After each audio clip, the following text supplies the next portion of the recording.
Welcome back to the Cairo Money Show, where we're helping chiropractors make better financial decisions so they can build stability in their finances and a lifestyle that they love. We're your hosts, Chris Shield and Scott Campbell, financial planners with Align Well. We're twins today, Chris. Yeah, we're matching financial planners at Align Well. Financial planners, yes. If you're watching on YouTube, Chris and I have, not intentionally, kind of, you grabbed the same hat because we hopped on here with the same sweater. I was going to put a hat on, and then when I saw we had the same sweater, I thought, why not go all in here? We might as well. This is our uniform Yeah. for today's uniform, for sure. Yeah. We attended the same conference and got the same swag, so here we are. Yeah, it's a good But sweater. are we going to have a matching outfit for our High Rocks doubles race? That's the question Yeah. that everyone is wondering. My wife was asking me this morning, actually. And I Wow. said, probably black shorts and backwards hat. Yeah. We should Probably probably gonna get a be fun. matching hat or something. Matching hats. We could do that. You were opposed to matching outfits. I think that's the next level, kind of, that puts us in the very much a High Rocks bro category. I don't know Yeah. if we want to be there. No, we're not High Rocks bros. We're not finance bros. But we're going to throw down, though. We're going to have a good time. Yeah. Real We're good. going for another podium, for sure. Yeah. Yep. All right. No one knows what High Rocks is and no one cares. Let's move on. It's Scott. true. Yeah. No one cares. And either you don't care or you have no idea what High Rocks is. And maybe that should stay that way. Yeah. Don't go down the rabbit hole. You probably don't want to. If you're listening to this now, you don't want to go there. Don't Google High Rocks, HYROX. Don't do it. And don't let Scott or I convince you to come out for a workout. We might do that. I think we've already done that for a few of our clients. I know I have. Exactly. All right, man. What are we talking about today? It's that time of year. Individuals across Canada are if they're in a position of getting a refund from the CRA, tax refund, now's the time of year that they're probably getting that deposited into their bank account, or they're collecting their check in the mail. I know I got one myself yesterday in the mail. In the mail? You don't have direct deposit? What's wrong with you? I don't know why I don't have direct deposit set up, but I Get don't. that set up. Yeah. And our family's in the process of buying a truck, so we it came in handy to have some extra cash for the truck purchase. So I see. So when we look at those stats of what people are using their money for, we know what camp you're in this year. yeah, for I'm sure. sure that's not following the every year, typical trend. but- No, it's not every year. Yeah. It might actually just be temporary, but we'll get into it. Cool. Yeah. So, Chris, why? Yeah. First of all, interesting statistic. We were just reading a study from TD this morning that apparently close to 80% of Canadians across the country are expecting a tax refund from the CRA after filing their taxes. Average tax refund is apparently somewhere around the tune of $2,000. Sounds like Yep. that has trended upward in terms of the amount of Canadians over the years getting a tax refund. So that's interesting. Yeah, it is interesting. The first place I like to start with is it's not necessarily a good thing to be getting a tax refund. What it means is that you've overpaid your taxes throughout the year. Yeah. So you've lent the CRA money and now you're finally getting it back after you filed your taxes. Tax-free loan. Like if you were to use that number, if the average refund is $2,000 for the average Canadian, it's the equivalent of wiring the CRA $167 a month to be put into a saves account that earns you 0%, and they're going to send it back to you the next April. So much more, just from the numbers perspective, it would be much more optimal if you had saved that $167 or like been paid out that $167 a month over the course of the 12-month year and saved and invested or used that how you would have. That's the more optimal route. But there is such a behavioral element to tax refunds that it's not even crazy. Like, I think this is one of the biggest opportunities. And yeah, it's just mind blowing, like how people kind of anchor to these different behavioral elements when it comes to a tax refund, where it feels like it's free money a lot of ways. It feels like, it's unexpected. We don't know how much we're going to get. So when we get it, it can be surprising in a positive or a negative way. And that can lead to significantly different outcomes compared to if you had received that money throughout the year. Yeah. So why don't you share with our listeners, Chris, first and foremost, of what's the most common reason as to why we're receiving a refund? Why we're receiving a refund? Yeah, I mean, we've overpaid in taxes. So probably the biggest reason is with regards to RRSPs, right? We make a contribution to our registered retirement savings plan. and that acts as a deduction. Essentially lowers our income by the amount we contribute over the year. And when we claim that on our tax refund, our tax return, our income is reassessed at the new lower amount, and the tax that we had paid is returned to us. So let's walk through an example here. Say in the first example, let's just say everyone's earning $100,000, just for real easy math so that we don't get our quick math wrong here. And they make a $10,000 RSP contribution. That is essentially lowering their income to $90,000 on the year. And the tax that they would have paid on that $10,000 difference between 100 and 90,000 is the refund that's going to be coming their way approximately. There's other factors to consider, but approximately that's yeah. what we have. Let's assume it's salary. So if it's a salary income of $100,000, let's assume that you maybe have a corporation set up. Or you have a corporation set up, you're paying yourself a $100,000 salary, which should mean that you've had payroll deductions for federal and corporate taxes, along with your CPP being made on a monthly basis by your employer. And like you could be the employer for yourself, of course. And if you made $10,000 of, say, monthly contributions to your RSPs throughout the year, you're going to see your taxable income reduced from 100,000 down to 90,000. That probably puts you into probably about a 30% marginal tax rate. Somewhere in that tune. Yeah, somewhere around there. So let's just rough numbers. You're roughly getting of that $10,000 deduction, you're getting about $3,000 refund on those contributions that you made. Yeah. So that's one way that, if someone was making regular monthly contributions at that salary rate, that's approximately what could happen. Yeah. Let's go through another example. So let's say this same individual knew that they were going to continually always at least make that, $10,000 RSP contribution on a monthly pack, a pre-authorized contribution, right? If they wanted to do that, they could complete a CRA form to request that the tax withheld from their source deductions on their payroll is reduced based on factoring in that RRSP contribution. So now, instead of paying higher source deductions on every payroll run throughout the year, they're actually paying lower source deduction. They net more money, and all else equal, when they go to file their taxes, they would have zero tax refund. Correct. Yeah. So a little detail in there that Chris is referring to the tax form, the T1213 form that you'd have to file with the CRA. This is something that you'd have to do on an annual basis. It's not something that you just set and forget and it's in place year over year. I believe you have to provide documentation of your pre-authorized contribution agreement into your RRSP. And if we're using that example, if you were typically getting a $3,000 refund, it's essentially your net income or your net cash flow is going to increase by $3,000 divided by 12, whatever that amount comes out to, added to your net income. So you essentially now have not made that tax-free or interest-free loan to the CRA, and now you have that $3,000 obviously spread out over the 12 months in your pocket that you can make a decision with in terms of, is that going towards your overall cash flow plan in terms of how you're spending money? Is it going towards, maybe further contributing to your TFSA, for example? Obviously, there's a lot of circumstances where that you do as you wish with that extra cash flow. But the point being is that you're not making that interest-free loan to the CRA and waiting for your $3,000 to come in April the following year. Yeah, for sure.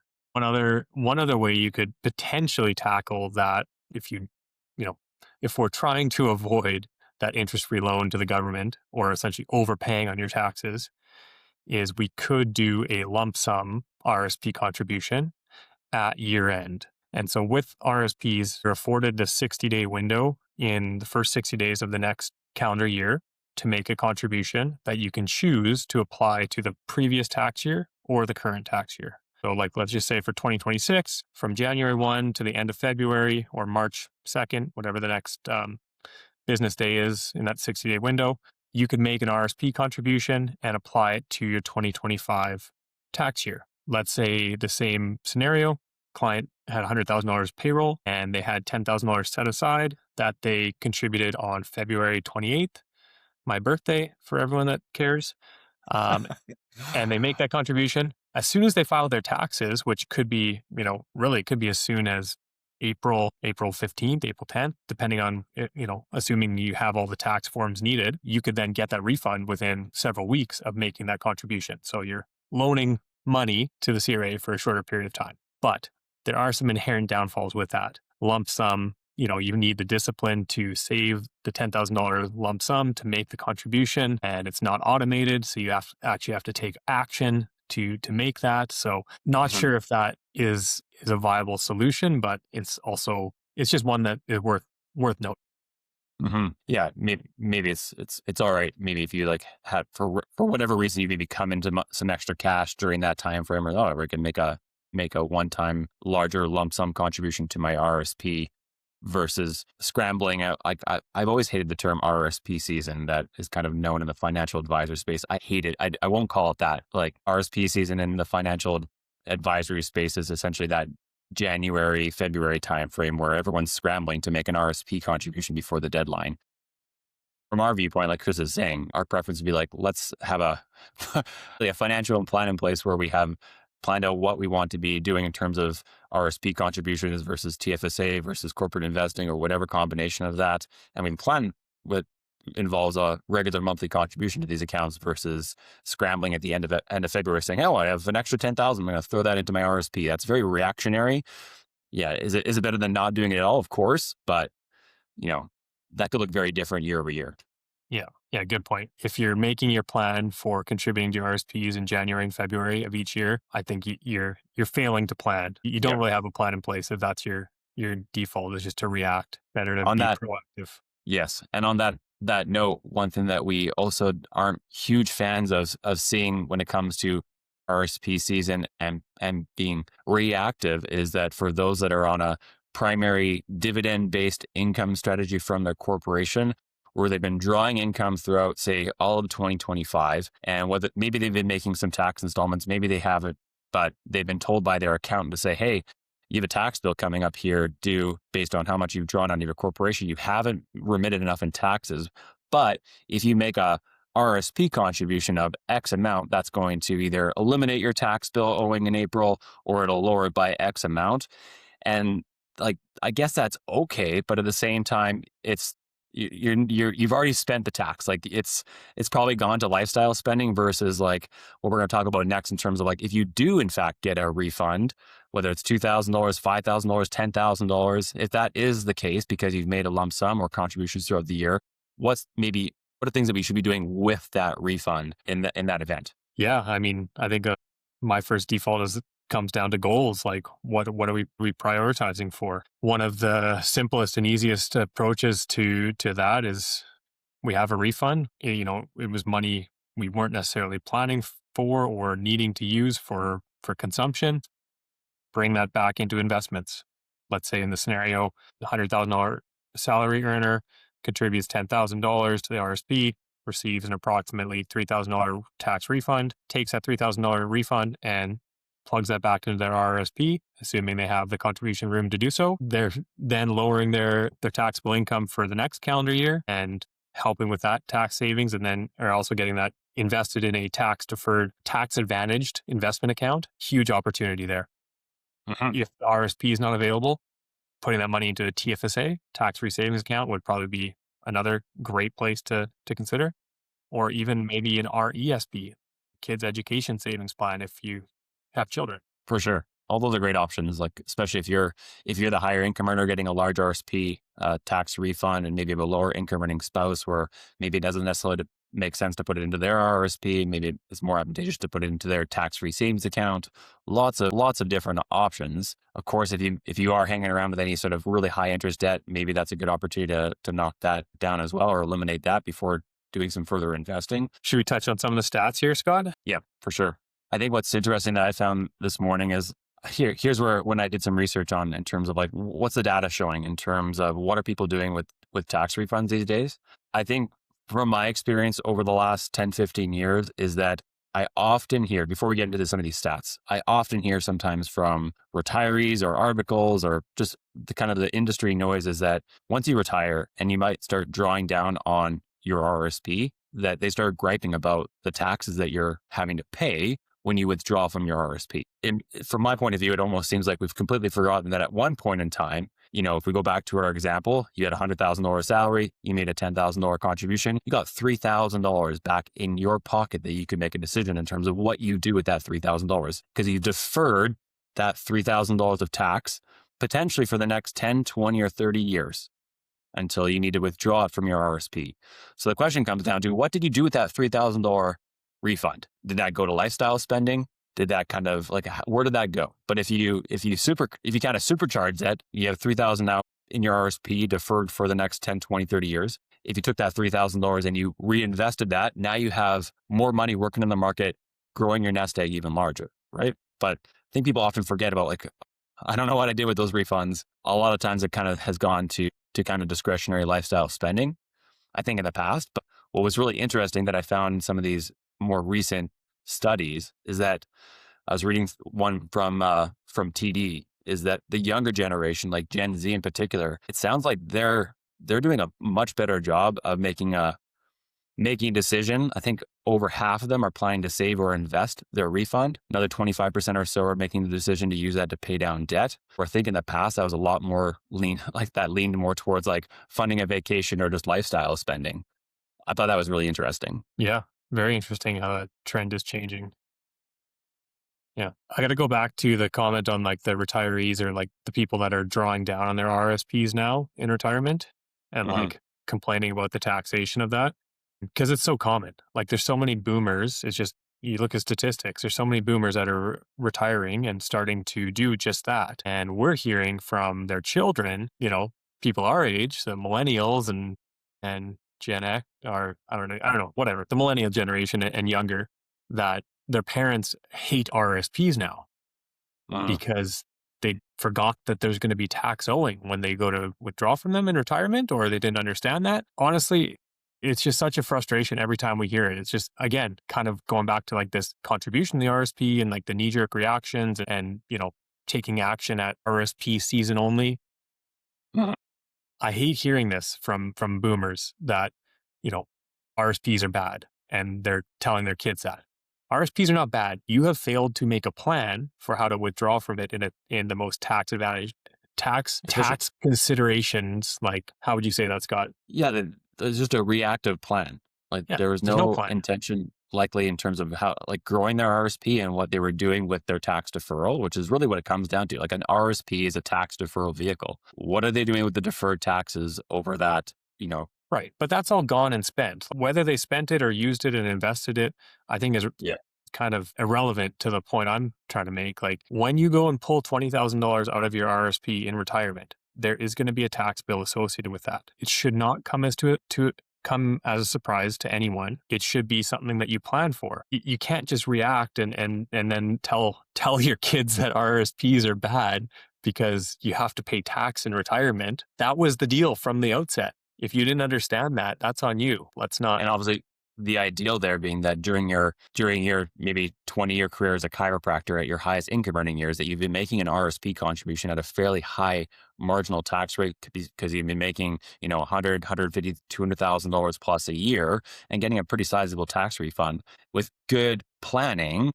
We've talked about this in previous episodes, like when you get to retirement and you're making decisions on how you fund your retirement, we want you to see you in a position where you have these different levers to pull to ultimately put you into a marginal tax rate that's lower than the marginal tax rate that you were in when you were earning salary, making those contributions during your working years. So if you're contributing in a marginal tax rate of, call it 30, and you're getting a $3,000 refund, maybe ideally when it comes to retirement, you're at a 25% or 20% marginal tax rate. And that's where the advantage is. You've had a tax deferral for decades, and then you're taking it out ideally at a lower tax rate.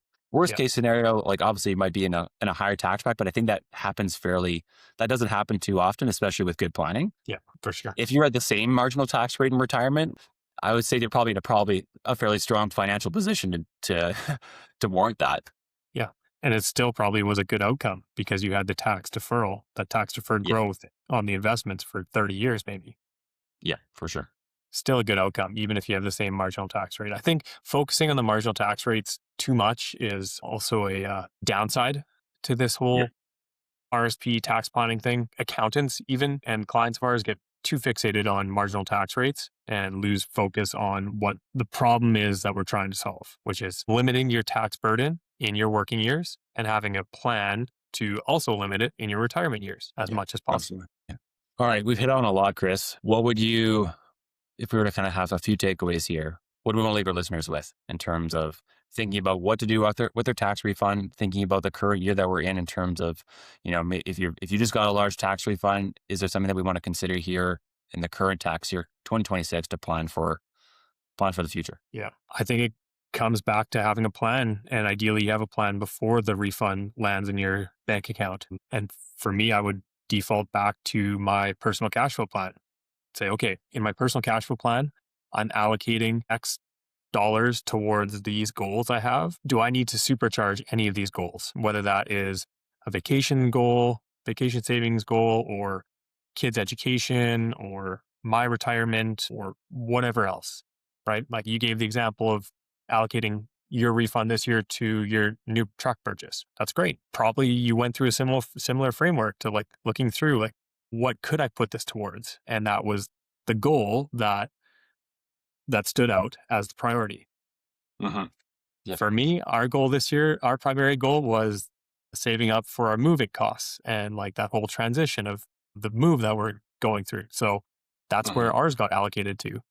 And if we look, basically, yeah, we got to that consensus by looking through our cash flow plan and all the different priorities that we allocate money to on a monthly basis and prioritizing what was most important and putting most of our refund into that and then going down the list, basically. Yeah, for sure.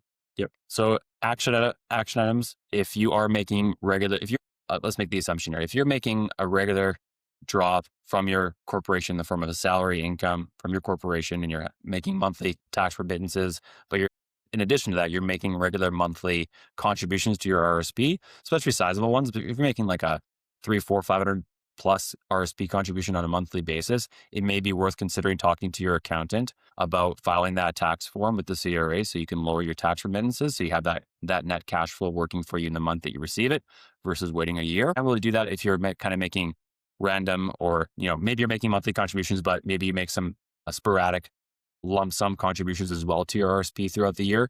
There's no way of kind of avoiding or paying less tax at that time through your tax installment. So you will inherently get that refund the following year. But like Chris, like what you're saying, let's have a plan around that. Is it going towards a specific goal or objective? Was the plan always to reinvest that back into the RRSP or into your tax-free savings account? It's all about intention at the end of the day versus just being, oh, great, we got some money here. Let's just put it into our account, and if it just gets absorbed into lifestyle, that may be no less than ideal outcome. For sure. And I think that's too often the case, right? Like you get your tax refund electronically, not by check, Scott, electronically deposited into your bank account. And if you're not very quick to move that to a different account, it can just get spent very easily. And you don't even know what you spent it on because life just happens, right? But if you have a separate maybe savings account towards one of these priorities or goals that you can put it aside into, you can clearly track and have a bit more accountability over utilizing that tax refund in a more appropriate way. Well said. All right. Anything else you want to touch on, or should we leave it there? Leave it there for today. Okay. Well, thanks for tuning in as always, and we'll see you all again next week. All opinions expressed on the Kyra Money Show are for educational, informational, and entertainment purposes only. Nothing on this podcast should be considered financial, legal, accounting, or tax advice. Always consult your own team of licensed professionals before making decisions about your finances.